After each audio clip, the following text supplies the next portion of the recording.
Son Excellence Monsieur Arnaud Guillois, ambassadeur de France à Madagascar. Bilan de ses premiers mois dans la grande île. L'ambassadeur de France, Son Excellence Monsieur Arnaud Guillois, a dressé un bilan de ses premiers mois à Madagascar au cours d'une conférence de presse à la résidence de France à Ivanch. Les relations cordiales entre Madagascar et la France, notamment sur le plan économique, culturel et diplomatique, ont été développées. Et de tous ces échanges, je retiens une relation entre la France et Madagascar que je qualifierais de forte, de diversifier et de tourner vers l'avenir. C'est d'ailleurs le plan d'action qui m'a été confié par le président Emmanuel Macron. Et j'en ai pris conscience, à la fois bien sûr au titre de ma présence ici à Tananarive, mais aussi de mes déplacements en région, car j'attache beaucoup d'importance à sortir de la capitale et à aller prendre la mesure du pays, aller rencontrer les habitants de Madagascar, partout où ils se trouvent.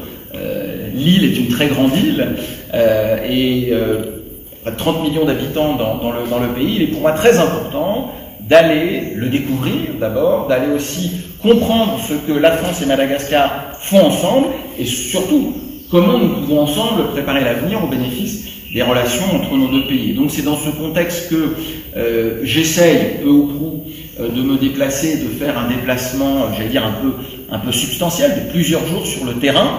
J'essaye d'en faire un au moins une fois par mois dans nos deux pays.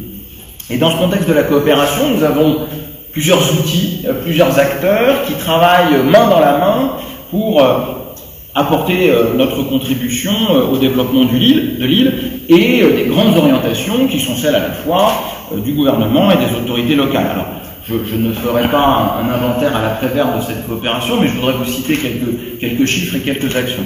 Je pense par exemple à la présence de l'Agence française du développement, qui est notre principal opérateur de coopération et de développement, et qui agit tous les jours, d'ailleurs à Tananarive comme dans l'ensemble du pays, dans un certain nombre d'activités prioritaires, que ce soit le domaine agricole, le développement urbain, que ce soit l'appui aux collectivités locales ou l'appui aux ONG.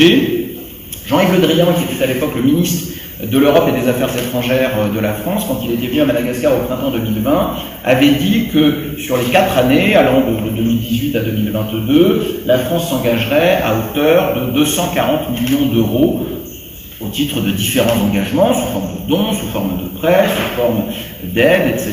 Eh bien, l'engagement a été tenu, et même mieux que tenu. D'ailleurs, nous préparons les prochaines années dans cette relation bilatérale. Mais sachez par exemple que sur l'année 2022, l'ensemble des engagements de l'AFD au bénéfice de Madagascar, c'est environ la somme de 100 millions d'euros.